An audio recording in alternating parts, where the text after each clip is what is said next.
c'est ce qu'il y a de plus difficile en écho-Doppler pour nous cardiologues, c'est ça. Donc, je m'étais dit qu'on allait passer un tout petit peu de temps à consacrer un peu de temps à l'examen normal.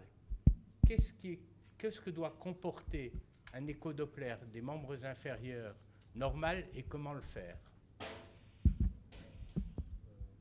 Donc vous n'avez pas un... Non, mais ça va aller. Alors, si vous êtes tous...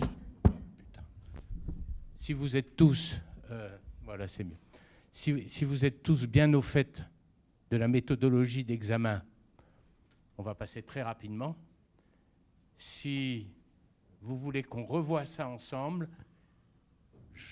on avait souhaité avoir une machine et pouvoir faire la démo en live. Ce n'est pas possible. J'ai donc essayé de vous faire un récapitulatif de l'examen avec des slides et avec les incidences à effectuer. Alors vous me répondez, ça vous intéresse ou ça ne vous intéresse pas? Oui. Un déroulement d'examen normal avec les incidences, l'endroit où on pose la sonde, le type de sonde, etc. Alors allons-y. Ça, c'est mes traditions, hein, mes liens d'intérêt. Et juste cette slide pour bien noter que les recommandations européennes sur la prise en charge des artériopathies, des maladies vasculaires périphériques, mettent l'écho-Doppler, vous le voyez, en première technique à effectuer. Donc, quand on en a la possibilité, évidemment, il ne faut pas commencer par un scanner, il ne faut pas commencer par une IRM. Si on n'a pas d'écho-Doppler, ben on prend ce qu'on a. Et surtout, on ne prend pas systématiquement le pas vers l'artériographie. L'artériographie diagnostique est réservée à des cas particuliers, là où on a décidé sur une des techniques non invasives que l'on va effectivement proposer un traitement. Alors, à quoi correspond l'écho-Doppler des membres inférieurs? Eh bien, c'est un examen qui doit comporter l'examen de l'aorte abdominale, de ses branches, des iliaques et de l'ensemble des axes vasculaires jusqu'aux extrémités, et en s'adaptant bien évidemment à chaque fois en focalisant sur les données de la clinique. C'est un examen qui est reproductible, qui, vous le savez, est sans problème pour le patient, sauf quand on appuie fort sur l'abdomen, ou parfois ça lui fait un peu mal, qui permet, et c'est le seul examen qui permet de faire ça, d'avoir une évaluation anatomique et une évaluation hémodynamique. C'est le seul qui permet de le faire en un temps. C'est celui aussi qui, et c'est de plus en plus le cas, qui va permettre de sélectionner les voies d'abord en cas de traitement invasif. Et on a de plus en plus de collègues interventionnels qui pratiquent sous repérage écho-Doppler. Il y a même certains collègues, nous on en a fait un petit peu, qui font des angioplasties sous écho. Donc une technique qui a trouvé effectivement maintenant toute sa place, et puis bien évidemment qui permet le suivi. Les sondes, si on regarde... Alors, j'ai repris pour cette partie, pour ce qui est de l'aorte abdominale et ses branches, un cours que j'avais fait pour la filiale d'Echo en France et qui a servi pour l'enseignement des DES. Alors, les sondes pour l'abdomen, vous le savez, c'est soit une sonde convexe, soit, si vous ne l'avez pas, cette sonde dite sonde abdominale, eh bien tout simplement la sonde d'échocardiographie que vous avez tous et qui, au prix d'une résolution peut-être moins bonne, va vous permettre de faire l'examen. La position du patient, décubitus dorsal, vous le voyez avec une coupe transverse. Quand on ne passe pas, parce qu'il y a beaucoup de gaz dans l'abdomen, n'insistez pas, vous faites mal au patient et par contre, essayez une incidence latérale droite et essayer une incidence latérale gauche. L'incidence latérale droite, vous allez avoir la veine cave inférieure qui va être en première position. Si vous passez par la gauche, vous aurez l'aorte en première position. Et c'est vraiment ces incidences qui sont à respecter et qui permettent quand même de voir l'aorte dans de nombreux cas. Ce qu'on recommande, alors ce n'est pas non plus une obligation, quand on peut le faire, c'est bien parce que ça facilite les choses, hein, ça rend les choses bien plus faciles, c'est de faire un régime sans résidus. Alors, je ne vais pas vous le détailler, vous prenez en photo si vous voulez, mais vous le connaissez. Ça rend service au patient. Le patient arrive et il râle. Ça, c'est régulier. Il râle parce qu'il dit que depuis 2 jours, il ne mange plus rien. C'est pas vrai, mais enfin, il mange plus ce qu'il a envie. Voilà. Petit rappel anatomique de ce qu'il va falloir aller voir. L'aorte, on doit la prendre juste à son entrée dans l'abdomen, autant que possible, avec le tronc cœliaque, l'artère mésentérique supérieure, les deux étant souvent très proches. Parfois, c'est un tronc unique. Il faut savoir qu'il y a pas mal de variations. Les artères rénales, l'artère mésentérique inférieure, tout ça paraît un petit peu, voilà, est-ce que c'est vraiment quelque chose dont nous avons besoin en cardiologie? Oui, l'angor mésentérique, ça existe. Et quand vous voyez quelqu'un qui a mal qui se plaint de douleurs digestives, notamment en phase de digestion, et qu'en faisant son examen, vous trouvez, et ça on le trouve très facilement, une grosse mésentérique inférieure, là vous pouvez dire, oups, il y a quelque chose qui se passe, puisque cette mésentérique inférieure, qui normalement est de petit calibre, eh bien là vous allez la trouver dilatée, et ça va constituer pour vous une piste intéressante. Alors les pièges, c'est ça, hein. Les pièges, c'est tout ce tube digestif au travers lequel il va falloir passer. C'est pour ça que les gaz intestinaux, c'est un vrai problème. Les gros problèmes qu'on peut avoir, c'est l'angle colique droit, l'angle colique gauche. C'est parfois difficile. Et puis ici, les parties pelviennes. Petit rappel anatomique encore également, si on regarde ici le tronc cœliaque, c'est l'artère hépatique, l'artère splénique que l'on peut explorer en échodoppler sans trop de problèmes, et puis la coronaire stomachique qui, elle, en général, n'est pas explorable. Par contre, ce qui est intéressant, c'est de regarder ces artères hépatiques et spléniques, pas systématiquement, mais lorsqu'il y a suspicion, quand il y a une pathologie anévrismale notamment, on voit des choses très intéressantes. Moi, j'ai vu il y a quelques années déjà, parce que c'est très rare, un anévrisme de 10 cm de l'artère hépatique. Et un de mes collègues, il y a 2 semaines, est venu me montrer un anévrisme de 12 cm de l'artère splénique. Bon, à partir de quand on s'intéresse à ces anévrismes pour aller les traiter? Eh bien, on s'intéresse. Alors là, 10 et 12 cm, on peut soit rien faire, soit mettre une endoprothèse à l'intérieur couverte pour permettre justement d'éviter les ruptures ou les embolisations. Les anévrismes que l'on rencontre le plus souvent sont des anévrismes qui font 15, 20, 25 mm. On dit qu'à partir de 20 mm, un anévrisme splénique ou un anévrisme de l'artère hépatique mérite d'être traité. Et là, la plupart du temps, ce sont des coils quand ils sont excentrés. Alors, là, ce que l'on peut voir, et vous voyez ce balayage qui vous montre, on va le reprendre, c'est un balayage de l'ensemble de l'aorte. Voilà. Vous voyez, depuis le départ du tronc cœliaque, la mésentérique supérieure, les artères rénales, la bifurcation et les iliaques, tout ça en mode B. La couleur vient nous aider, évidemment, mais déjà en mode B, on a de très bonnes indications.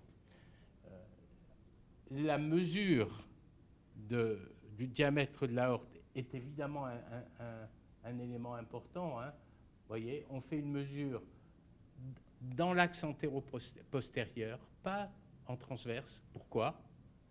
Parce qu'en transverse, on a une mesure qui est imprécise, liée au problème de résolution latérale. Et donc, si vraiment on veut faire une mesure pertinente de l'aorte, et c'est le cas en cas d'anévrisme, eh bien, et qu'on a l'impression que c'est l'axe transverse qui est le plus important, faites une incidence latérale, l'axe transverse deviendra antéro-postérieur, et vous n'aurez plus le problème de résolution latérale, hein, qui rend les choses tout à fait imprécises. Alors voilà ces différentes artères qu'on vous a montrées tout à l'heure, avec ici le tronc cœliaque, la mésentérique supérieure, les rénales,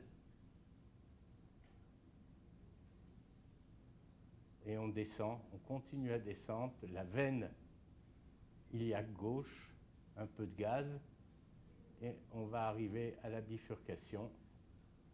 Voilà.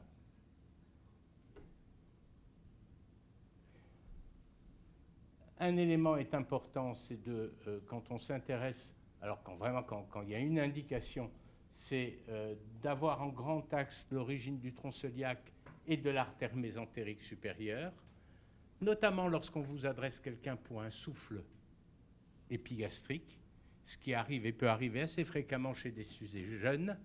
Et donc là, on va pouvoir éliminer, à votre avis, une compression extrinsèque du tronc cœliaque par le ligament arqué du diaphragme. Le souffle disparaît à l'inspiration, augmente en expiration.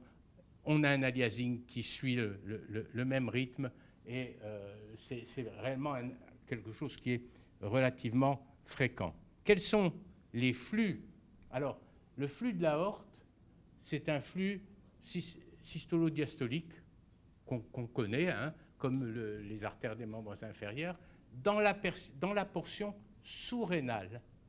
Dans la portion sus-rénale, c'est un flux qui est monophasique, avec parfois une composante diastolique liée au fait que cette aorte va venir vasculariser les artères rénales, mais aussi le tronc cœliaque, qui sont des organes protégés par un flux diastolique permanent. Les artères digestives, quand on prend le tronc cœliaque, eh bien, je viens de vous le dire, il y a un flux diastolique permanent. Quand on prend la mésentérique supérieure, eh bien, c'est un flux résistif habituel, en sachant qu'en phase digestive, vous allez avoir une accélération de ce flux avec l'apparition d'un flux diastolique. C'est une manière de la digestion de faire un test d'effort pour l'artère mésentérique. Vous faites un bolus alimentaire, vous faites l'examen et vous allez pouvoir évaluer l'adaptation à l'effort, si on peut dire, de l'artère mésentérique supérieure. L'examen normal comporte aussi une coupe longitudinale. Moi, c'est une coupe que j'aime bien et que je fais systématiquement. Vous voyez, on a, en passant en latéral droit essentiellement, on va avoir l'aorte et la bifurcation avec l'iliaque droite en avant, l'iliaque gauche en arrière. Vous l'avez ici. Quand il s'agit d'évaluer des lésions de la bifurcation aortique, c'est une coupe qui est géante, parce que vous avez une vision sur l'ensemble de cette bifurcation aortique. Et puis, il y a une coupe que j'aime beaucoup, que j'ai déjà eu l'occasion de vous la montrer dans les ateliers, c'est cette coupe transhépatique, parce qu'on va être très haut, on va pouvoir bien voir les artères rénales, pas facile de pointer, les artères rénales, vous voyez l'artère rénale droite, l'artère rénale gauche, le foie, l'aorte, et ça nous permet de mesurer et d'évaluer au Doppler l'aorte susrénale. C'est particulièrement intéressant quand vous avez un anévrisme de l'aorte abdominale et qui est en général sous-rénale et qu'on veut voir ce qui se passe au-dessus. Alors, on ne va pas très haut, mais on a déjà vu, et je vous en avais déjà montré, je pense, des anévrismes de l'aorte susrénale. Allez, un petit tour, on va faire rapide, vers les artères rénales.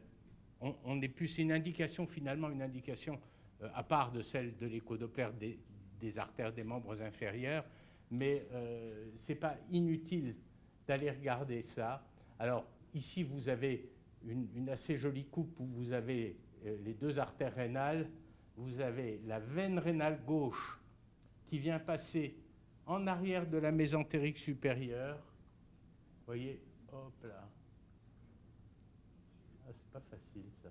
Ici, la veine rénale gauche, la mésentérique supérieure, l'aorte, c'est la pince aorto-mésentérique.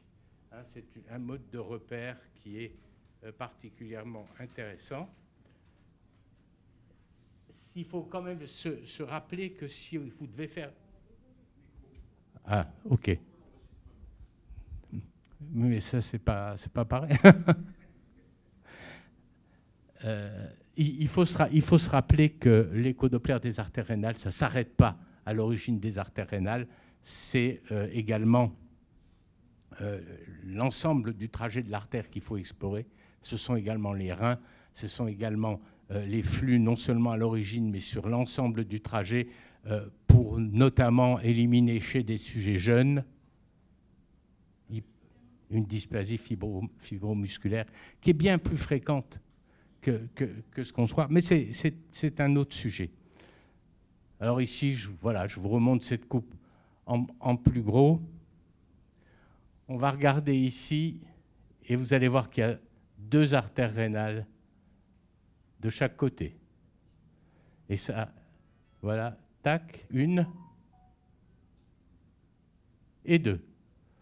C'est plus de 25% des cas.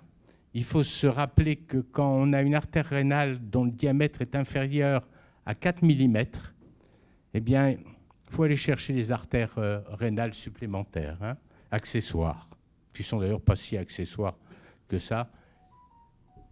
Les mesures du Doppler pour les artères rénales, encore une fois, c'est un flux monophasique systolo-diastolique. On fait une correction d'angle. Vous voyez, on va mesurer la vitesse maximale systolique qui est en général autour de 100 cm par seconde. On va mesurer l'index de résistance qui peut être particulièrement intéressant pour évaluer la diffusion de la maladie artérielle, notamment au niveau des reins, et pour poser dans certains cas les indications d'angioplastie quand on hésite. Vous savez que les angioplasties des artères rénales sont finalement assez peu fréquentes, enfin de moins en moins fréquentes aujourd'hui. L'échodoppler des artères rénales, voilà les incidences. Donc l'incidence médiane, vous l'avez vu, et puis les incidences latérales, je reprends ce que je vous ai dit tout à l'heure. Avec ici cette incidence toujours où on voit qu'il y a en fait deux artères rénales de chaque côté, et on est sur cette incidence transhépatique avec l'aorte ici, le foie en avant, deux artères rénales droites et deux artères rénales gauches. Encore une fois, une très belle incidence.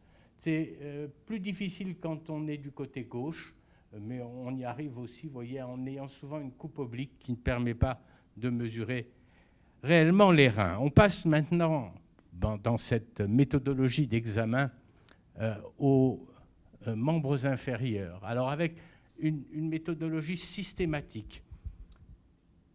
Il ne faut pas se contenter de dire « j'enregistre l'artère fémorale, ensuite je vais enregistrer l'artère poplitée, ensuite je me fais un petit enregistrement de la tibiale postérieure et je m'arrête là.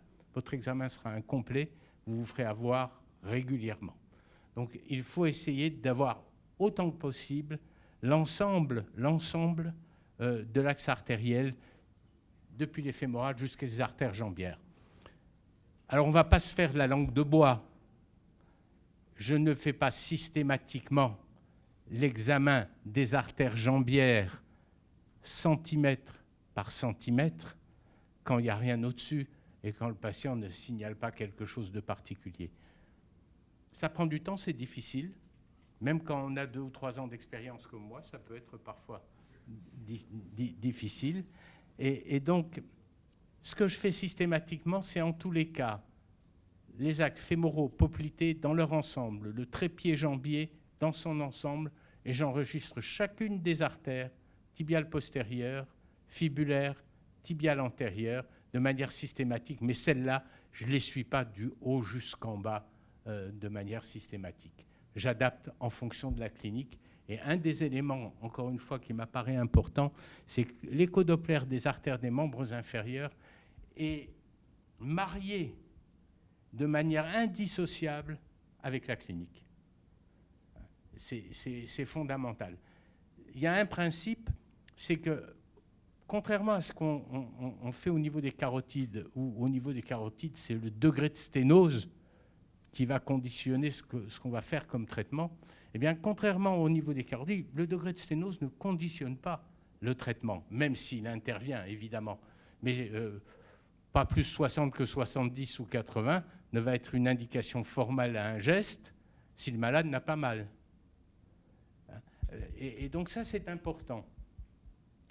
Ce qui est important aussi, c'est que quand on parle d'écho-doppler des artères des membres inférieurs, c'est l'échographie pour les structures, le Doppler pulsé pour les vélocimétries, le Doppler couleur ou le Doppler puissance pour bien localiser les lésions.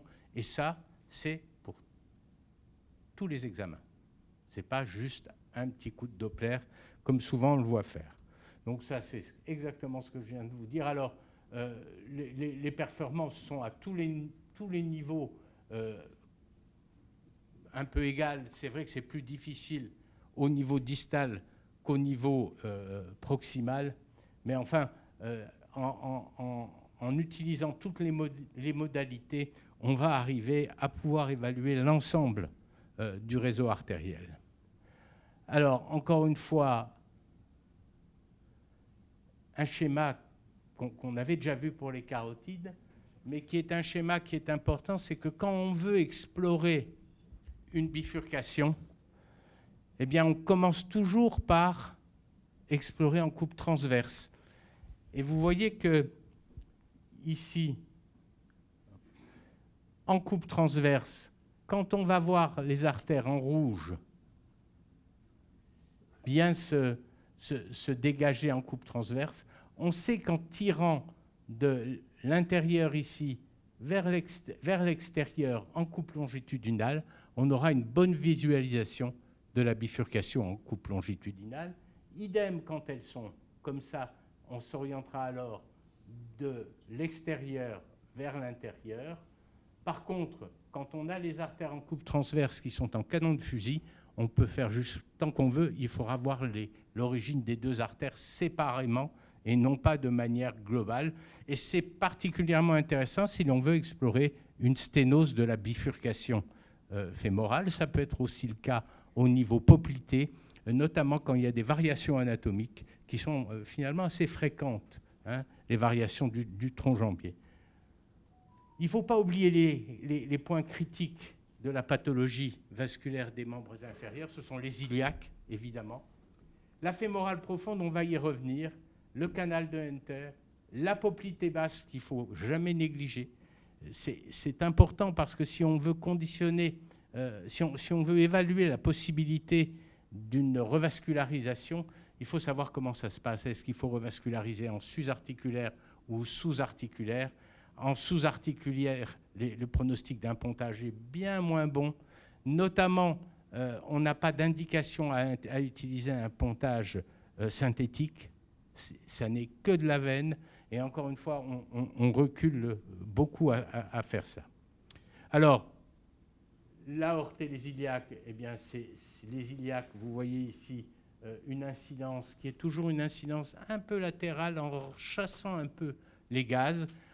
Quand on a du mal à la trouver, on se met sur la vessie et on va latéralement et on va dégager très souvent. Où c'est ça? Voilà. On va dégager très souvent ici l'iliaque primitive, l'iliaque externe, l'hypogastrique. C'est ce schéma que l'on voit là et on le fait des deux côtés en se rappelant qu'on est ici à peu près au tiers supérieur, sur la bifurcation, au tiers supérieur de la ligne entre l'ombilic et le scarpa. Le déroulement de l'examen, eh bien, je vous l'ai dit, fémorale commune, coupe transverse sur la commune, la bifurcation, la profonde et la superficielle, et puis après une coupe longitudinale que je vous ai montrée sur l'image du milieu, où l'on suit de manière continue. Voilà, vous allez le voir ici, on est parti de la bifurcation et on suit l'artère avec une zone critique, vous le savez, qui est le canal de Hunter. C'est là où siègent la plupart, très souvent, les lésions sténosantes, et c'est aussi la partie la plus difficile à examiner. C'est une partie où on fait mal au patient. Et pour ne pas lui faire mal, il y a un petit truc, c'est de lui faire plier un tout petit peu la jambe. On assouplit le Hunter et on peut passer. Et puis, mesdames, excusez-moi, parce que c'est surtout chez les dames que ça existe, il y a des cellulalgies extrêmement importantes lorsqu'on appuie un peu avec la sonde chez les dames qui ont quelques kilos de trop, mais ça n'existe pas au Maroc, ça c'est spécifiquement chez nous. Tu m'en voudras pas hein, d'avoir dit ça, Soumaïa. Voilà. Et donc, vous avez ici l'exemple de ce qu'on peut voir. Donc, balayage coupe transverse, longitudinal, le flux Doppler triphasique, en fait, et la bifurcation au-dessus. Quand on examine la poplité, eh bien, on peut le faire, on peut mettre le patient sur le ventre. Vraiment, ça ne vaut pas le coup. Hein. Petite flexion. Et puis ici, une coupe longitudinale, j'ai du mal à voir le fait, une coupe longitudinale ou une coupe transverse. Et ici, en coupe longitudinale, on a l'artère poplitée, une artère jumelle qui part ici en avant. Et puis surtout, on repère bien le condyle fémoral et le plateau tibial, ainsi que l'interligne articulaire qui est ici, ce qui vous permet, quand il y a des lésions, de pouvoir les localiser sus-articulaires, articulaire, sous-articulaire, et dès qu'il va y avoir une indication à une intervention, ça va être un élément qui va être fondamental. Et puis, voilà, on va arriver maintenant au trépied jambier qui n'est pas facile à examiner. On aura ici, en se mettant en coupe oblique, je dirais juste, en avant des muscles jumeaux, on va pouvoir observer la tibiale postérieure, la péronnière.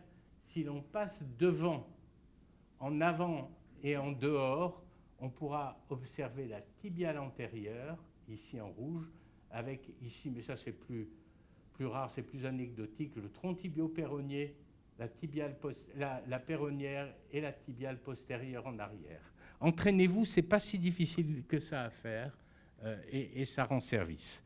Mais c'est nécessaire pour pouvoir juger au mieux des lésions. Évaluer le degré de sténose, eh bien, on a les valeurs absolues n'ont finalement que peu d'intérêt. Pourquoi? Elles n'ont que peu d'intérêt parce qu'au fond, un des problèmes de l'artériopathie des membres inférieurs, quand on veut évaluer les lésions, c'est les lésions bifocales à des étages différents. Et il est bien évident que si on a une sténose iliaque, l'évaluation d'une sténose fémorale superficielle ne pourra pas se faire de manière aussi simple que si on n'a que l'évaluation de la fémorale superficielle. Et donc, ce qu'on retient, c'est que c'est le rapport PSV ratio, c'est le rapport des vitesses entre le site de sténose et ce qui se passe au-dessus, qui est l'élément fondamental, et qu'une sténose de plus de 50%, c'est une vitesse de plus ou moins 200 cm par seconde, mais surtout un ratio entre 2 et 3.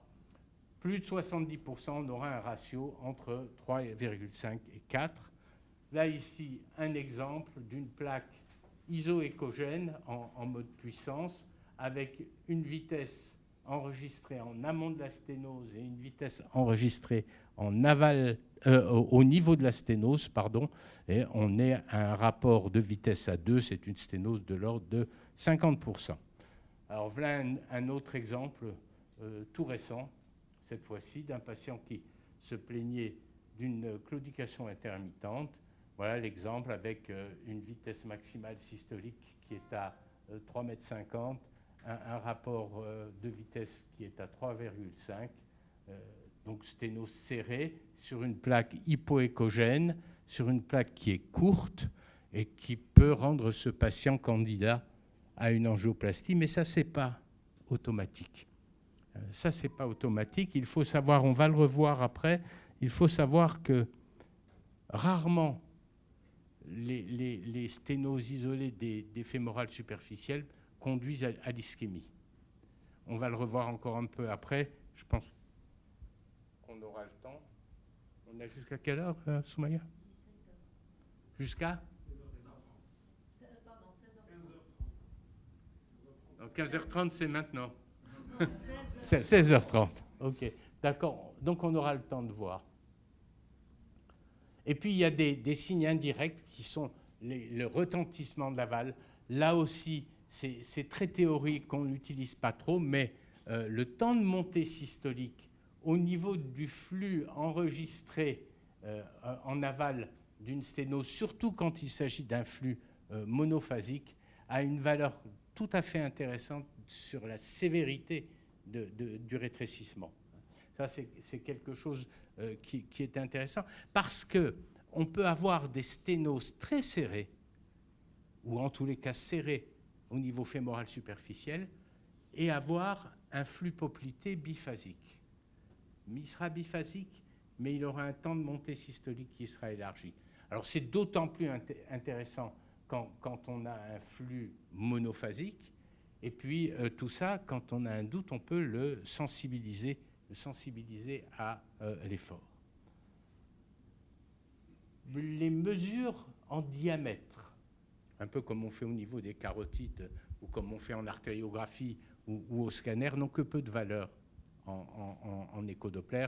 C'est un élément de confort, c'est un élément supplémentaire, mais il n'y a aucune étude qui nous permette d'avoir des valeurs extrêmement précises là-dessus. Je vous rappelle les lésions dangereuses: bifurcation aortique, trépied iliaque, trépied fémoral, poplité basse et trépied jambier. Là, vous avez quelques exemples. Et puis, vous pouvez également effectuer une cartographie à partir d'un schéma remplissant en fonction des différents étages explorés. Et vous avez ici un exemple d'une occlusion courte de la fémorale superficielle, ici, avec la collatéralité qu'on peut bien explorer en échodoppler. Alors, on ne va pas prendre branche après branche, mais dites-vous bien que quand vous avez une occlusion ou une sténose très serrée et que vous voyez au-dessus ou en dessous des flux d'allure serpigineuse comme ça, qui serpentent, ce sont des branches collatérales. Ce sont des branches collatérales qui se sont développées, et c'est intéressant de voir quelle en est l'importance. Quelle est la précision de l'échodoppler? Alors, sensibilité, spécificité par rapport à l'artériographie. Vous voyez, on ne va pas regarder tout en détail, mais on est sur à peu près 90% de sensibilité et de spécificité, ce qui est excellent. Ce que l'on a constaté dans cette étude, qui commence à avoir quelques années, et de 2010, mais qui n'a pas été tellement reproduite, ce dont on se rend compte, c'est que pour être performant pour un examen au niveau des axes fémoro-poplités, eh bien, il faut 15 examens supervisés. Pour être performant au niveau sous-poplité, c'est une centaine d'examens. Autrement dit, ça rend les choses assez difficiles. Et on avait l'habitude de dire que quand on explore des carotides, on explore 15 cm d'artères, allez 20 quand on a le long cou, mais quand on explore les artères des membres inférieurs, on est sur 1,20 m, et donc une certaine difficulté à effectuer, mais c'est gratifiant quand on le voit. Alors là, un premier cas clinique d'une de mes amies, en tous les cas d'une de mes bonnes connaissances, femme très dynamique de 72 ans, chef d'entreprise qui bosse, etc. Et qu'on connaît pour un syndrome coronarien chronique. Elle a un défaut qu'elle partage avec moi, c'est qu'elle joue au golf. Et elle vient de me dire, depuis 3 mois, quand je joue au golf, j'ai mal à la hanche et à la cuisse du côté gauche. J'ai une sciatique. Ah bon? T'as une sciatique? Oui, j'ai une sciatique. Eh bien, viens voir quand même qu'on regarde. Et à l'examen clinique, eh bien, on a trouvé des peaux diminuées à gauche dès la fémorale. Et c'est vrai que la claudication de hanche et de cuisse nous évoque bien sûr quelque chose de haut situé. Et puis, on a un index de pression systolique. Je ne vous en ai pas parlé encore, mais c'est le complément de l'écho-Doppler. Hein. Même si on ne le fait pas systématiquement, mais dès qu'il y a le moindre doute, on mesure les pressions. Hein. Surtout qu'aujourd'hui, ça devient très facile à faire. Alors, soit on le fait traditionnellement au brassard avec un Doppler, on a aussi des méthodes plétismographiques où on enregistre les 3 membres, un bras, un membre supérieur, pardon, et les tibiales à la jambe, les pressions à la jambe, et c'est simple et c'est efficace. Donc elle avait un index de pression systolique franchement bas à gauche. Là, son écho-Doppler. Alors, on a ici la fémorale commune gauche, en haut, en bas, la fémorale commune droite, avec ensuite poplité et puis plus bas. Vous voyez qu'on a des flux biphasiques dans chacun des cas, mais que le temps de montée systolique est franchement augmenté du côté gauche. Et si l'on regarde un peu plus haut, une bifurcation, comme elle est polyartérielle, j'avais pris les rénales, il n'y avait pas de sténose. Et il y a ici quelque chose de particulier, on est ici sur l'aorte, et vous voyez qu'on a un cône d'ombre extrêmement important. De fait, on ne sait pas ce qui se passe derrière ce cône d'ombre. Apparemment, pas grand-chose, mais impossible de passer, impossible de voir. Par contre, lorsqu'on arrive sur l'iliaque primitive, on dégage ici une sténose hyper serrée, avec un flux qui dépasse les 5 mètres par seconde, un aliasing considérable. Et là, on a la bifurcation iliaque. Indication d'angioplastie avec un résultat excellent. Et on voit ici que d'abord sur l'aorte, il n'y avait rien. Et qu'ici, on a une sténose hyper serrée sur un bloc calcaire qui a nécessité une angioplastie avec mise en place un stent qui n'a pas pu écraser l'ensemble de la lésion tellement elle était calcifiée et qui est resté un petit peu flottant, ce stent. L'angioplasticien m'a appelé en me disant « Écoute, je ne sais pas trop, on va voir si ce n'est pas une dissection. » Et on l'a revu pour un contrôle. Et on voit ici maintenant,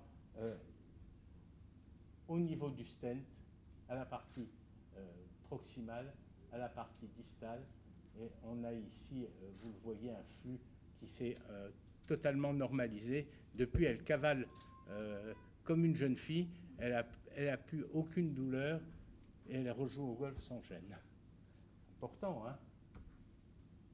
Là, un autre exemple d'une dame 80 ans. Alors, ce que je vous ai pas dit, c'est que sur les données de l'écho, l'angioplasticien est passé par la droite, il a fait un crossover et il a pu dilater, et il n'a pas été obligé de reconstruire le carrefour fémoral, comme c'est souvent le cas avec les lésions proximales. Il a pu se contenter d'un stent sur l'iliaque, ce qu'on avait vu. Là, cette dame, 80 ans, hypertendue, pas de claudication intermittente, mais elle ne marche pas. Et elle se plaint d'avoir une hypothermie et une cyanose du membre inférieur droit, au niveau distal. Et donc, voilà l'écho-Doppler avec, vous le voyez, la bifurcation fémorale. Ici, la fémorale superficielle au tiers moyen, si je me souviens bien, avec un aliasing considérable. Alors attention à l'aliasing, qui dit aliasing dit nécessité de bien adapter les vitesses. Hein. Si pour mieux voir, vous baissez les vitesses, vous aurez de l'aliasing alors que vous ne devez pas en avoir. Mais ça, c'est vraiment quelque chose qui est important. Et puis vous avez à droite, ici, le flux au niveau de la sténose, le flux en aval sur la poplité basse, avec ici le départ de la tibiale antérieure, et voilà ce qu'on a sur les artères jambières, c'est-à-dire des flux tout à fait rikiki.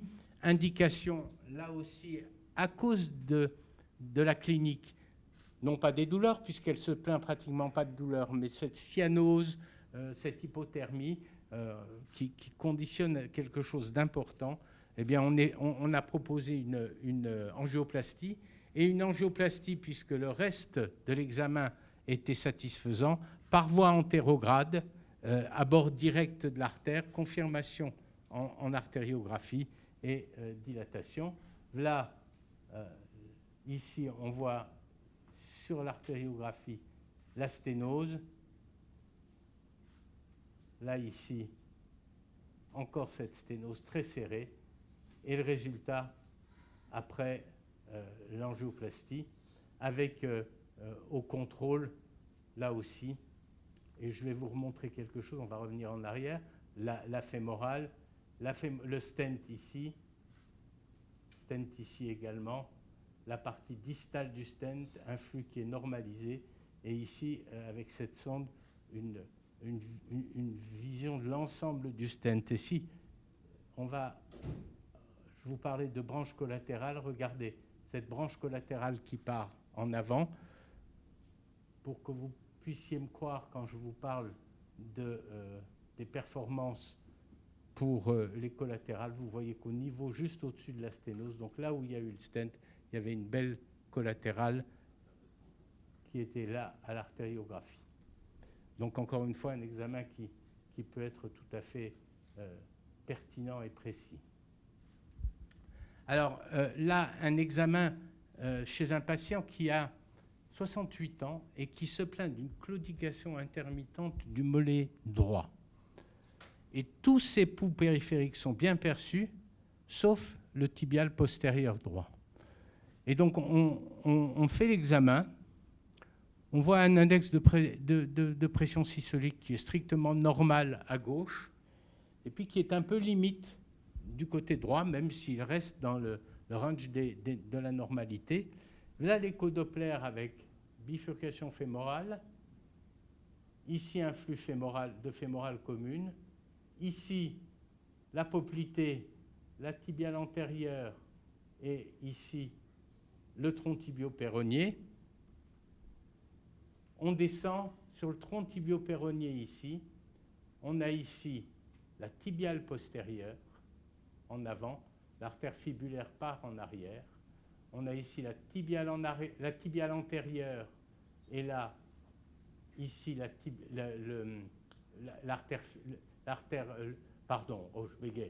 le tronc tibio-péronnier qui vient là. Là, le flux sur l'artère tibiale postérieure. Et là encore, tibiale postérieure avec un flux très nettement accéléré. Et en fait, ce patient a une sténose isolée de la tibiale postérieure à l'origine, responsable de cette claudication intermittente. Et qu'est-ce qu'on a fait? Rien. On lui a dit de marcher. On lui a dit de marcher parce que d'une sténose isolée d'une artère proximale, on risque de provoquer une pathologie plus sévère de l'ensemble du trépied fémoral, et donc on s'est abstenu de traitement. Là, un cas un peu plus complexe. C'est un patient un peu plus ancien aussi, un patient qui a 45 ans, fumeur. Sa mère a une artériopathie sévère des membres inférieurs. Alors, est-ce que c'est fortuit ou est-ce que... Voilà, mais artériopathie sévère des membres inférieurs. Et il se plaint de douleur du membre inférieur gauche à la marche, exclusivement à la marche, 100 mètres, index de pression 0,6 et 1,1. Et il a été traité pour une sciatique. Alors ça, c'est quand même très fréquent. Hein. Et j'imagine qu'on partage ça avec le Maroc largue à Manu. Et donc, il a été traité pour une sciatique. Là, son écho-Doppler. La l'iliaque droite avec, vous voyez, une iliaque qui est un peu athéromateuse, iliaque l'aorte, l'iliaque primitive, l'iliaque externe, l'hypogastrique, influx sur l'artère fémorale droite qui est normale. Là, l'iliaque gauche. Alors, qu'est-ce qu'il y a sur l'iliaque gauche? Il manque un segment. Qu'est-ce qui manque? Il manque l'iliaque externe. D'accord. Il manque l'iliaque externe et on a l'iliaque primitive, on a l'hypogastrique avec un aliasing quand même sur cette hypogastrique, mais cet aliasing aussi pourrait s'expliquer non pas par une sténose, mais par le fait que ça devient l'artère qui compense. Donc une augmentation du débit à travers cette artère. Et voilà ici la fémorale gauche de ce patient que l'on attrape au niveau de l'arcade crurale, revascularisée par une petite artère, mais il n'y a rien d'autre. Donc, patient chez lequel, voilà, l'artère fémorale gauche, l'artère fémorale superficielle gauche, avec des flux extrêmement amortis, autrement dit, la résultante de cette sténose, de cette occlusion, pardon, de l'iliaque externe, dont on a fait le diagnostic. Qu'est-ce que vous feriez? Il y a plusieurs possibilités là-dessus. Alors, traitement médical. Oui, en tous les cas, mais pas de traitement médical pour le guérir, enfin pour le guérir, pour le soulager de ses douleurs. On est d'accord? Traitement chirurgical. La longueur de la sténose, c'est toute l'iliaque externe. L'iliaque primitive est bien perméable.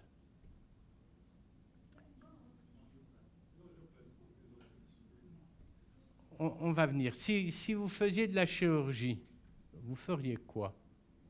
Un pontage aortofémoral, un pontage iliofémoral, un pontage croisé. On pourrait envisager un pontage croisé. On l'envisagerait de manière presque certaine si c'était l'ensemble de l'axe iliaque qui était bouché. Autrement dit, s'il y avait également une occlusion de l'iliaque primitive. Là, on envisagerait. Et donc, en fait, oui, on va envisager une angioplastie. Et voilà l'artériographie, où vous voyez bien que l'on retrouve cette occlusion de l'artère iliaque externe.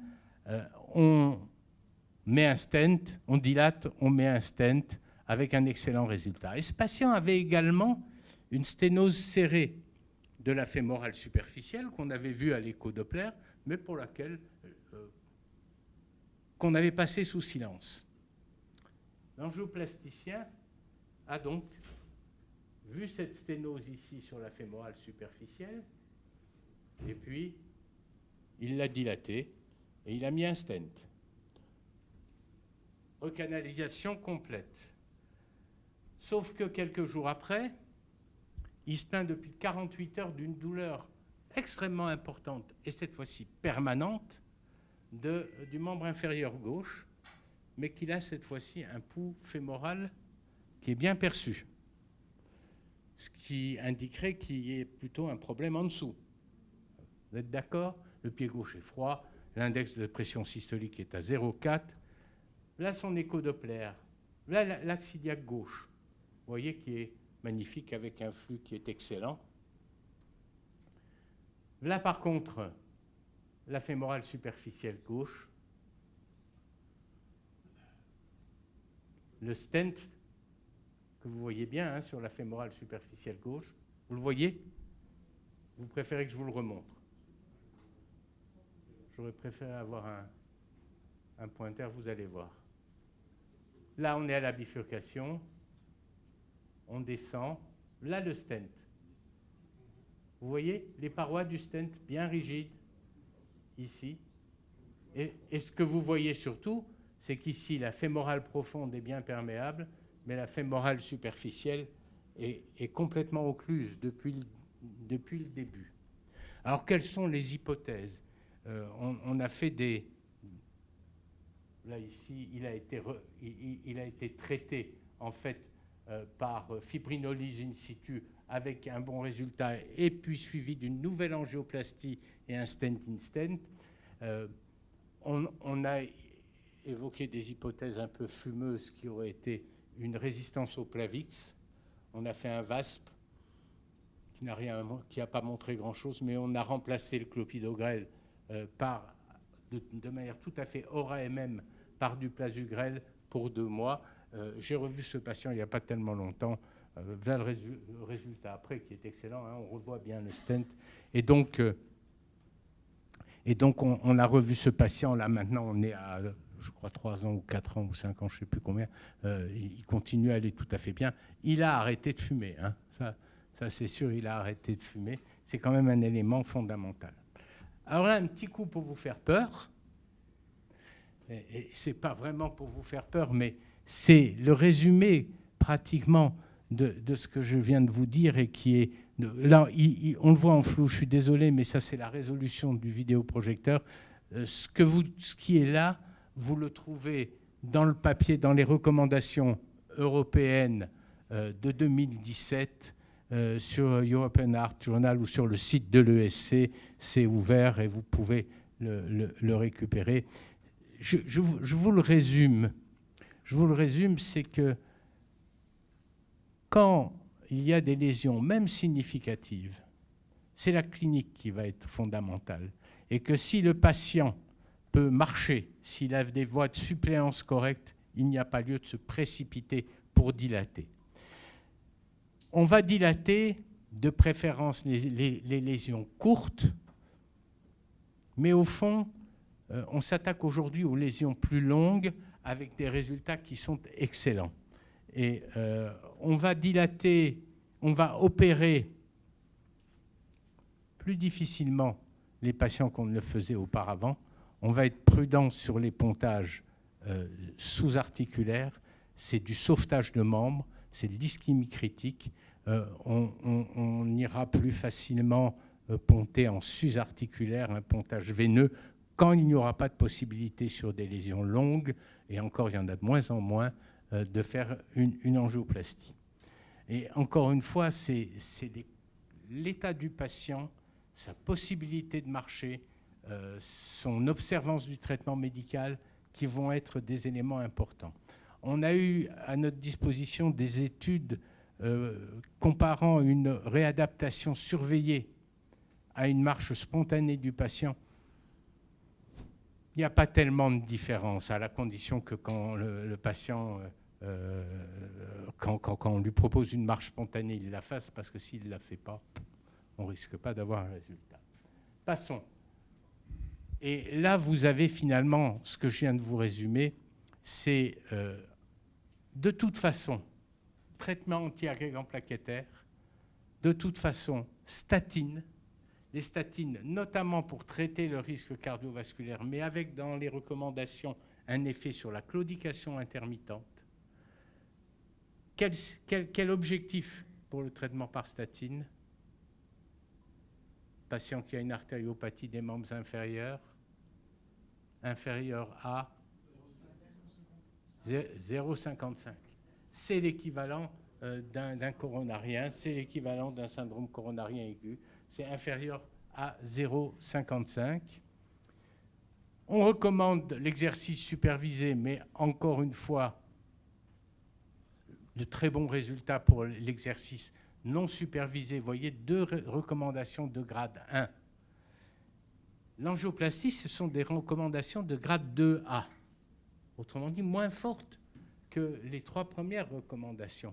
Si vous avez un patient, par exemple le patient, la patiente avec la sténose courte que je vous ai montrée auparavant, qui a le pied froid, qui a le pied cyanosé, qui est gêné dans sa vie au quotidien par une lésion courte comme ça, eh bien il ne faut pas hésiter, il faut y aller tout de suite.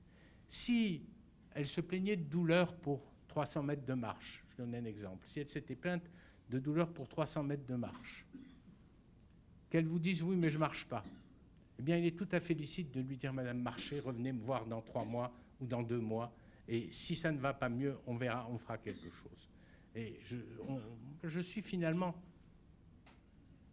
interventionniste, mais pas si interventionniste que ça. Et j'ai bon nombre de patients avec des lésions fémorales superficielles, pour lesquelles, notamment fémorales superficielles, pour lesquelles on n'est pas intervenu et qui vont tout à fait bien. Alors, juste ces schémas que vous connaissez certainement, qui sont les schémas du TASC, hein, qui sont anciens maintenant, 2007. Les sténoses courtes, c'est angioplastie première. Les sténoses longues, c'est chirurgie. Ça se discute aujourd'hui de manière, encore une fois, assez importante, même au niveau aorto-iliaque, avec les recommandations qui sont ici. Traitement a priori endovasculaire moins de 5 cm, c'est la recommandation la plus forte. Alors quand on est au niveau des iliaques, là il faut essayer de ne pas trop hésiter. Vous l'avez vu avec la patiente que je vous ai montrée avec sa sténose iliaque hyper serrée. Là il faut y aller, faut pas tergiverser. Au niveau fémoro-poplité, eh bien pareil, TASC a les lésions courtes, c'est l'angioplastie. Les lésions plus longues, ça se discute encore aujourd'hui. On peut, jusqu'à 25 cm, on retient l'indication d'une angioplastie pour le traitement. Et puis en aval, c'est du sauvetage. L'angioplastie prend de plus en plus de place quand on peut dilater un tronc tibio-péronnier, voire une artère jambière. C'est déjà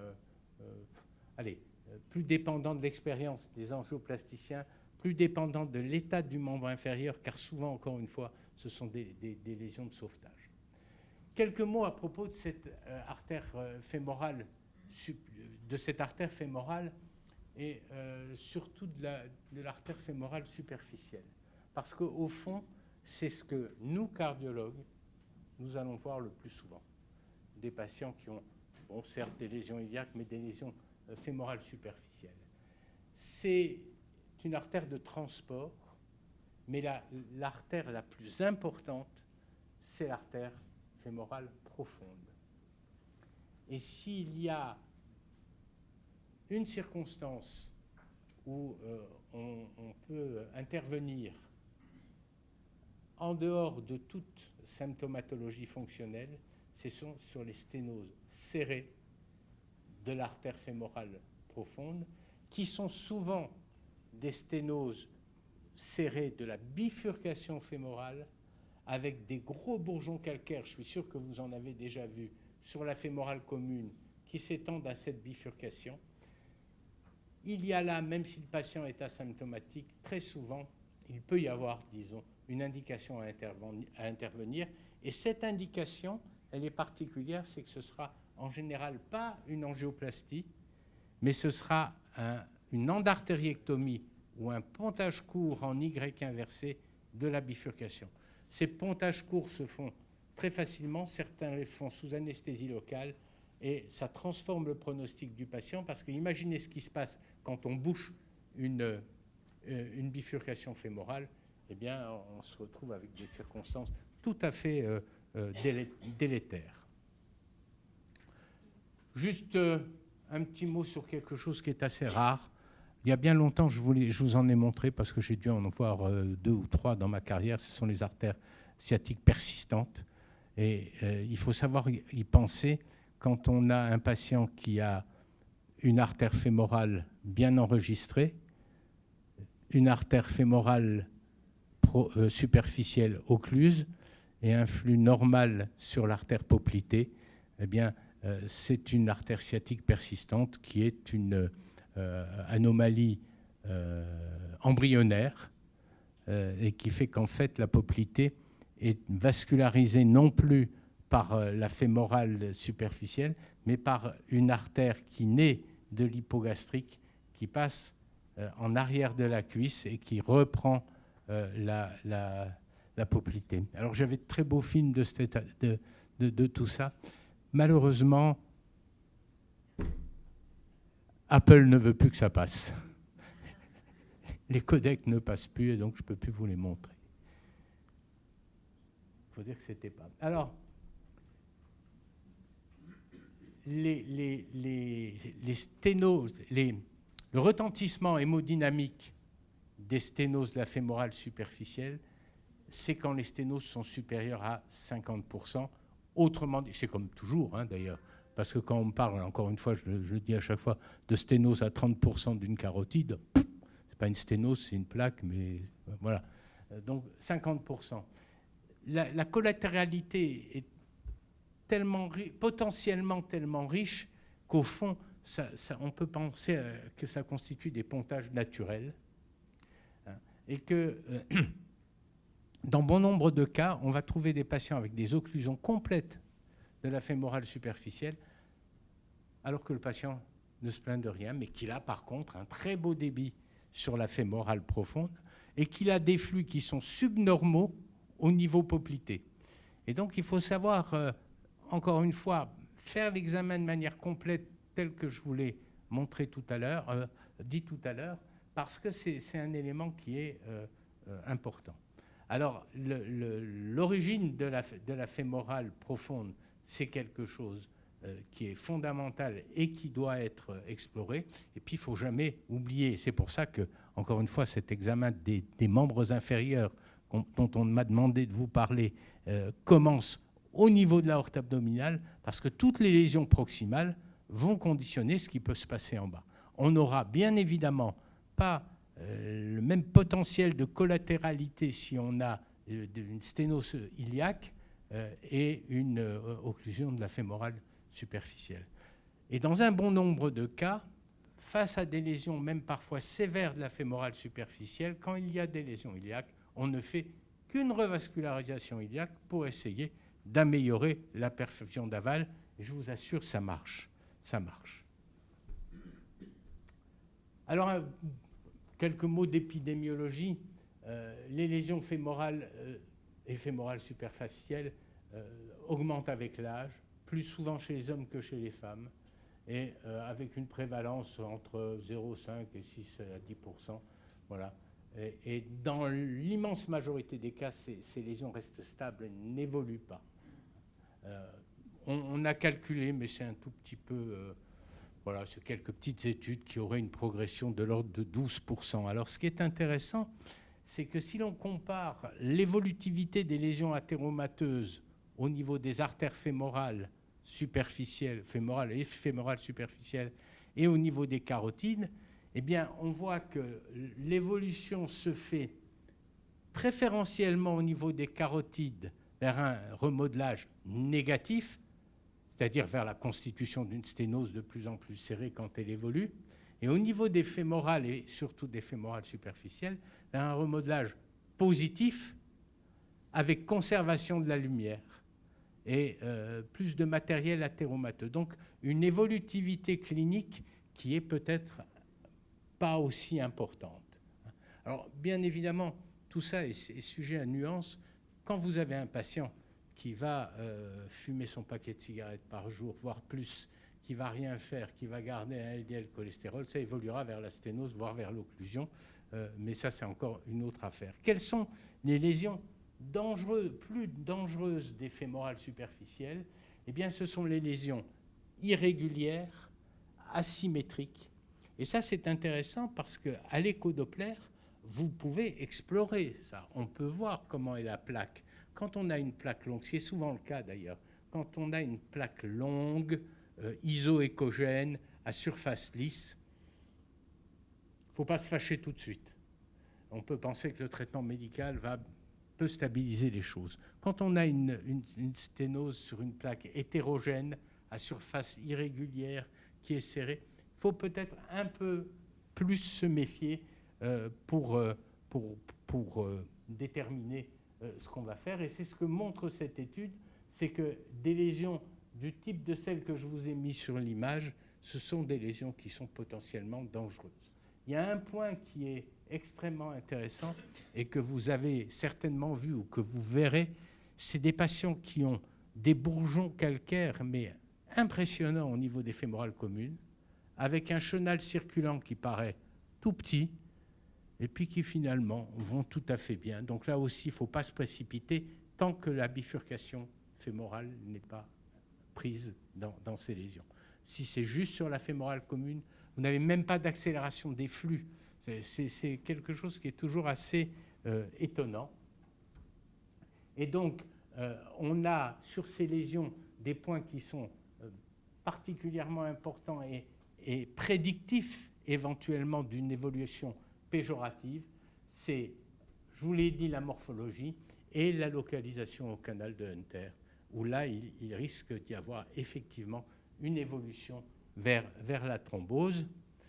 Alors, voilà ici un exemple, je vous l'ai montré tout à l'heure, d'occlusion et de reprise, où on voit très bien les artères collatérales, vous voyez, qui viennent revasculariser. Alors là, je vous ai marqué, je vous l'ai montré en mode énergie, j'aurais pu vous le montrer en Doppler couleur, parce qu'on verrait que ici, les voies de revascularisation, eh bien, ce sont des voies qui viennent vers la sonde, autrement dit, un flux inversé pour revasculariser la partie distale. Hein, et ça permet aussi de mesurer, quand ce sont des lésions courtes, ça permet de mesurer la longueur de la lésion et d'envisager ce qu'on peut faire. Et voilà ici un exemple de sténose serrée de l'artère hypogastrique, de l'artère fémorale profonde, avec ici une longue plaque hypoéchogène et ici cet aliasing sans sténose de la fémorale superficielle. Alors ce patient avait des lésions plus bas et on a fait traiter, il a eu un pontage court à ce niveau-là. Et puis avec des techniques particulières, eh bien, on peut visualiser les stènes sur toute leur longueur. Ici, c'est un balayage en panoramique. Enfin, ça, c'est juste pour vous montrer, pour jouer les forts, mais ça ne s'utilise pas tellement en clinique. Quelques mots, ça va aller, oui. Quelques mots sur les stents et les risques de resténose au niveau des artères périphériques après une angioplastie. Les resténoses sont essentiellement liées à une prolifération intimale. C'est donc essentiellement des lésions cicatricielles et sur lesquelles il ne faut pas non plus se précipiter. Je vous demande une seconde. Je vais prendre une goutte d'eau.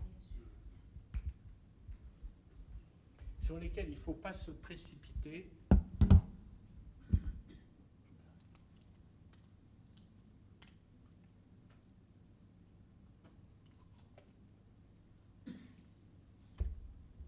Les performances des angioplasties périphériques sont bonnes dans l'ensemble, très bonnes au niveau iliaque, bonnes au niveau fémoral, moins bonnes au niveau sous-poplité, infrapoplité, ça, vous vous en doutez bien. Avec ici des résultats qui sont, voilà, la perméabilité au niveau de la fémorale superficielle varie selon les études, vous voyez, de manière extrêmement importante, hein, entre 22 et 60%. Qui croire, celui qui a 60 voire 80 ou celui qui n'a que 22, ça c'est très difficile. Avec ici les performances des stents Zilver PTX qui sont des stents actifs. Alors juste un mot, il y a eu toute une polémique sur les stents actifs au niveau périphérique, notamment les stents Notaxus, qui ont été accusés d'augmenter la mortalité totale. Et il y avait une méta-analyse a été reprise là-dessus, et en fait, ce n'est pas le cas. Donc, ces stents actifs restent efficaces, ils restent assez largement utilisés, de même que les ballons actifs deviennent de plus en plus utilisés, et un certain nombre de cardiologues interventionnels ou de radiologues interventionnels reculent sur les stents et tendent à utiliser des ballons actifs. Les résultats restent dans les deux cas tout à fait satisfaisants. Alors, quelles sont les complications? Ce sont les sténoses, vous l'avez vu, entre 22 et 60%. Et puis les fractures de stents que l'on voit de moins en moins, mais que l'on peut voir sur des stents, notamment sur des stents poplités, avec, là aussi, vous voyez, entre 2 et 65%, tout dépend du promoteur de l'étude. Si c'est la boîte qui vend le stent, c'est plutôt 2%.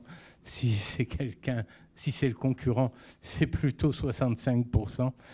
Vous avez ici un exemple de fracture de stent qui était un stent poplité. Et ça n'a pas eu une conséquence majeure. Hein, on voit ici la fracture, on ne la voit pas bien d'ailleurs, mais on voit ici la fracture, on la voit ici également, avec, vous le verrez, quelque chose qui est particulièrement intéressant quand on va poser l'indication de stenting sur une artère poplitée. Alors, quels sont les critères de resténose? Ce ne sont pas les mêmes que sur des artères natives, c'est pas très loin. Mais enfin, un stent, c'est un tuyau inerte. Hein. On n'aura pas les mêmes critères. Et une sténo, des valeurs normales, c'est plus rapide que sur une artère native. C'est 200 cm par seconde, avec quand même un rapport de vitesse inférieur à 2. Ça, c'est important. Les sténoses serrées, c'est déjà 2 à 3 mètres par seconde, avec un rapport de vitesse. Alors, le rapport de vitesse, c'est au-dessus du stent et au niveau de la sténose. Hein, d'accord? Pas dans le stent. Voilà. Et lorsqu'on retrouve une sténose modérée, même faible, dans les suites immédiates de l'angioplastie, c'est de pronostic pas forcément bon, ce qui veut dire quand même qu'il faut les surveiller et que le rythme de surveillance qui a été retenu dans les recommandations européennes, c'est un échodoppler à la sortie du patient. Alors, peut-être pas le lendemain, mais dans les 8-10 jours, en tous les cas dans le mois qui suit, un échodoppler à 3 mois, 6 mois, 1 an, puis tous les ans. Et se laisser guider, bien sûr, par l'aspect fonctionnel des choses, ce qui est particulièrement important. Alors, pour déterminer, vous voyez une sténose très serrée, on peut associer une vitesse à plus de 275, un rapport de vitesse à plus de 350, avec une excellente spécificité, ce qui est important. Ici, quelque chose qu'honnêtement, je ne savais pas jusqu'il y a quelques années, c'est qu'on s'imaginait toujours que lorsqu'on met un stent poplité, c'est au niveau de l'interligne articulaire qu'on allait avoir les problèmes, parce que c'est au niveau de cette interligne articulaire que se crée la sténose liée à l'applicature liée à la flexion. Et il y a des travaux qui ont montré que c'est en fait au niveau plus haut, au niveau de la poplité haute, que se situe la zone dangereuse. Il y a comme un point fixe qui se met à cet endroit-là, et donc c'est pas tant une sténose au niveau de l'interligne articulaire qui va être dangereuse qu'une sténose juste au-dessus de l'interligne articulaire. Voilà ici cet exemple. Vous avez non seulement une resténose, mais une fracture du stent à cet endroit. Donc ça, c'est quelque chose qui est intéressant. Alors voilà un exemple de resténose intrastent. Vous voyez, le stent est un peu écrasé en diabolo, avec une vitesse maximale systolique qui est à 5 mètres par seconde, et une resténose que l'on voit finalement bien. Ces resténoses, on les traite soit par une nouvelle angioplastie, soit avec un stent-in-stent, certains avec un ballon actif, et on obtient comme ça un résultat satisfaisant. Voilà ici une resténose avec entre deux stents. Ce sont deux stents différents, ce n'est pas une fracture, hein. Ce sont deux stents différents. Ils auraient dû être l'un dans l'autre, et on a une resténose à l'origine du deuxième stent. Là, un autre exemple, c'est une endofuite après stenting d'un anévrisme poplité. Vous voyez bien ici cette endofuite qui est importante. Vous allez voir à l'artériographie, on revoit cette image, hein. Et voilà le résultat, si je me rappelle bien, après traitement, avec un résultat qui est ici, qui paraît excellent. Le contrôle écho et l'illustration de ce que je vous ai dit tout à l'heure, l'applicature, regardez, l'interligne articulaire, faut que je vous montre. L'interligne articulaire est ici. Et regardez où se fait l'applicature du stent, donc juste au-dessus, c'est l'illustration de ce que je vous montrais tout à l'heure. Et là, on continue à plier, et c'est toujours dans la partie sus-articulaire qu'on va retrouver la sténose. Là, un autre exemple de sténose intrastent sur une plaque hypoéchogène, hein, vous voyez, ici. Plaque hypoéchogène, ici un aliasing, et là en mode énergie, avec une sonde de plus large incidence. On voit ici très bien la resténose. Artériographie qui va nous remontrer tout ça, la sténose serrée. Et puis le résultat après stenting, et là l'écho toujours en mode panoramique où on voit l'ensemble du trajet du stent. Encore une resténose intrastent ici avec une grosse calcification, une importante calcification à la partie médiane d'un stent poplité cette fois-ci encore, avec cette resténose très serrée, une vitesse à près 4,50 m, 5 mètres par seconde. On essaye toujours, c'est pas toujours facile, d'aligner comme il faut le flux pour la correction d'angle pour avoir des vitesses pertinentes.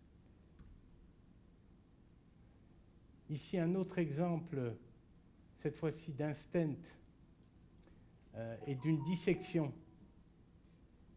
Le stent étant dans un chenal et il persiste un autre chenal perméable.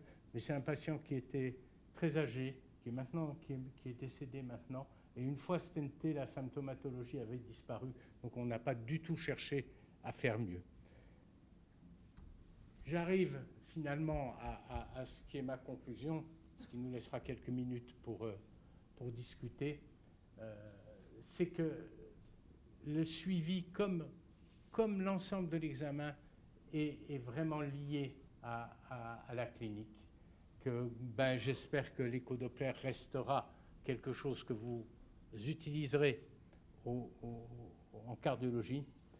Et je dois avouer, parce que j'arrive tout doucement au bout, moi, hein, après quelques années, que quelque part en France, il y a une forme d'échec liée de manière historique un peu à nos instances universitaires qui ont essayé de rattraper et on a essayé d'y contribuer, et qui fait que les cardiologues ont beaucoup éliminé la pathologie vasculaire de leur pratique.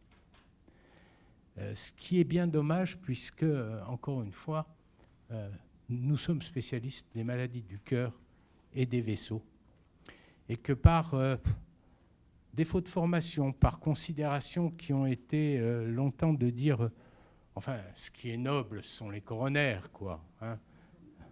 Demandez ça à un patient amputé. Et donc, quelque part, quand j'arrêterai de travailler, c'est pas tout de suite, hein, mais ça se rapproche quand même. J'aurai le regret de ne pas, et on est quelques-uns comme ça, on aura le regret de ne pas avoir pu faire en sorte que ça persiste. Mais c'est vrai qu'on a de très bonnes relations avec nos collègues et amis médecins vasculaires et que les choses se passent très bien.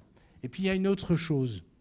Vous vous souvenez peut-être, pour les plus anciens, de François Louisy, avec lequel j'ai beaucoup travaillé. Et on a essayé de s'acharner à faire en sorte que l'écho-Doppler ne soit pas simplement un truc pour regarder, mais que ce soit une technique décisionnaire. Et là aussi, l'évolution de l'imagerie en général, c'est-à-dire l'imagerie non invasive, le scanner, l'IRM, fait que cette dimension de l'écho-Doppler technique décisionnelle se délite un tout petit peu. C'est tellement facile aujourd'hui de dire bon non, moi je fais un angioscanner. J'insiste en disant que l'angioscanner, c'est évidemment quelque chose d'important, mais que l'on peut, avec l'écho-Doppler, avoir des renseignements qui sont parfois, pas toujours, beaucoup plus enrichissants pour le patient qu'avec l'angioscanner. Et donc, je vous remercie. Et si vous avez quelques questions, on a encore, Soumaya va nous donner encore quelques minutes qu'on a, et puis c'est bon. Oui.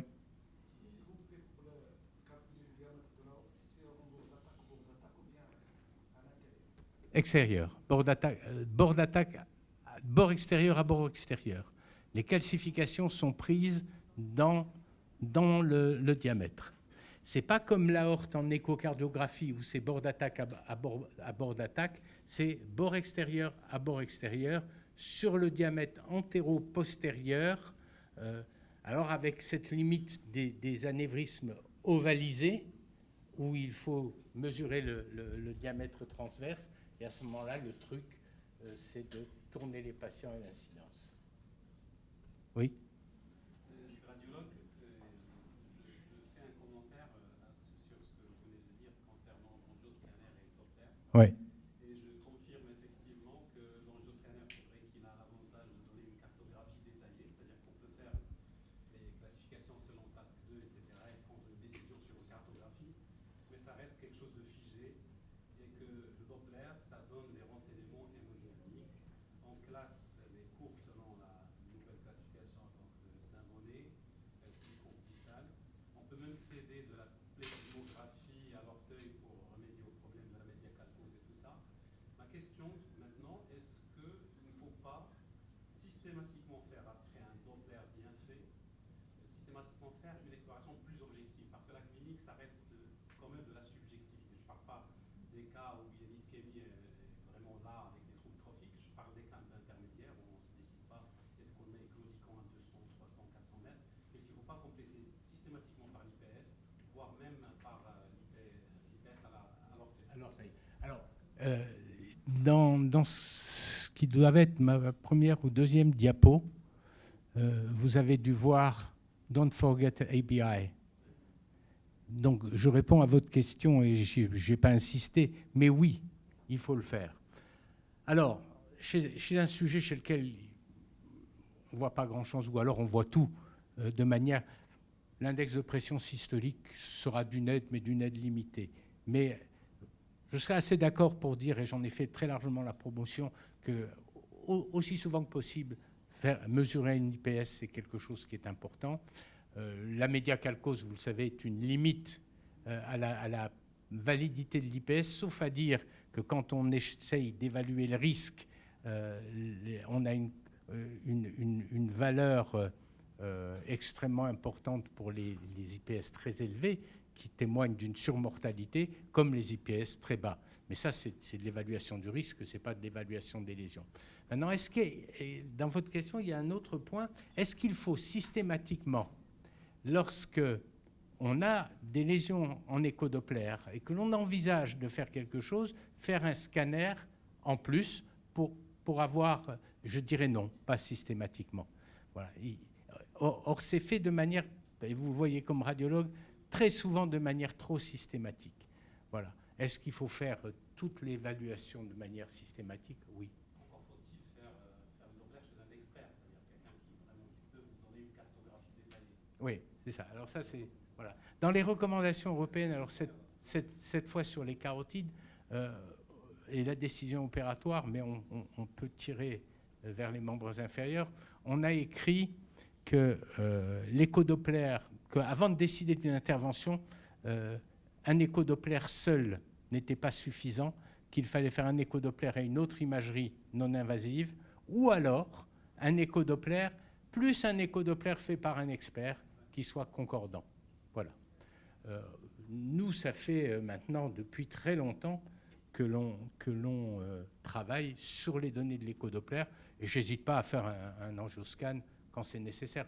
Mais quand même, l'angioscan, quand il y a des calcifications importantes, la valeur pour mesurer ou évaluer une sténose est très limite. Hein.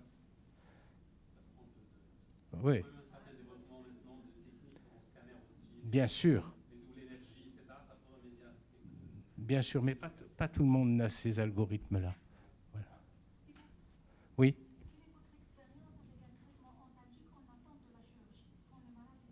De quel malade?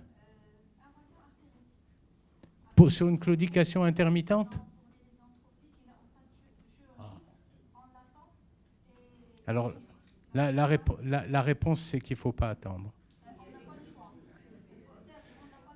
Oui, mais je sais que c'est souvent le cas. Alors, l'expérience, on leur donne des traitements antalgiques, mais encore une fois... moi, spécifiquement, rien, puisque ce sont des malades qu'on fait hospitaliser en service de chirurgie. Et donc, ce n'est pas moi qui vais les mettre sous morphinique. Hein. C'est l'anesthésiste réanimateur qui va traiter ces patients. On ne les garde pas en ambulatoire. Hein.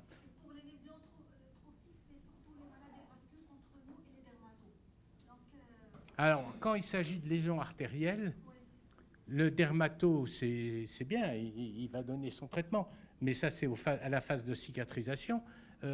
L'essentiel étant de revasculariser. Quand on a un patient qui a des artères jambières qui sont pourries, sténosées, occluses et des lésions cutanées importantes, l'essentiel, c'est la revascularisation et ensuite un traitement spécifique. Alors, moi, j'ai la chance de travailler avec une équipe chirurgicale où ils ont le dermato et ils font ça pendant l'hospitalisation avec des soins qui sont programmés à la sortie. Donc, honnêtement, moi, je ne m'occupe pas des soins cutanés des patients.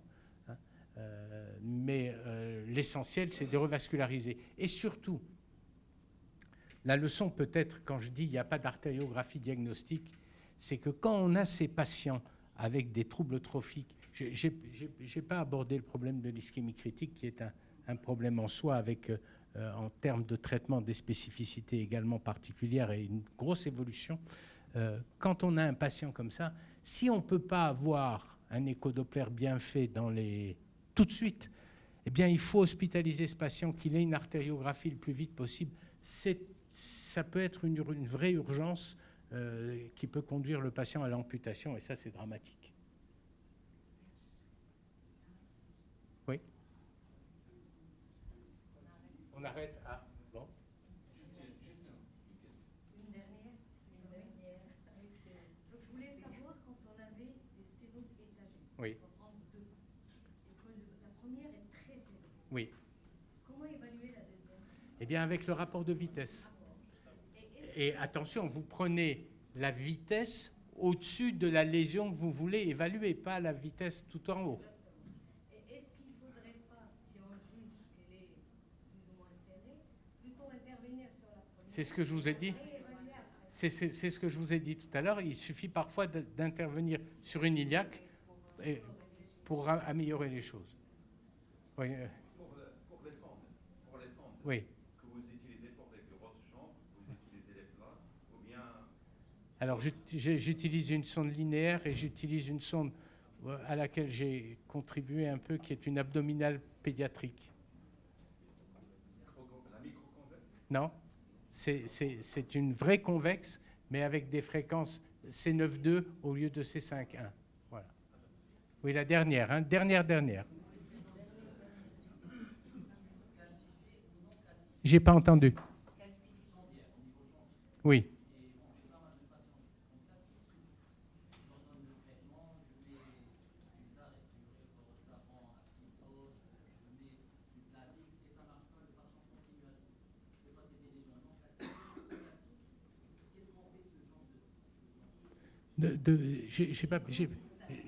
Pour les lésions distales, pour des lésions jambières. Alors, on peut être amené, et on est de plus en plus amené à effectuer des angioplasties. Alors, pas au niveau tout à fait distal, ça c'est plus rare, mais au niveau d'un tronc tibio-péronnier, au niveau d'une origine de tibial postérieur ou de fibulaire, on fait des angioplasties, on met des petits stents.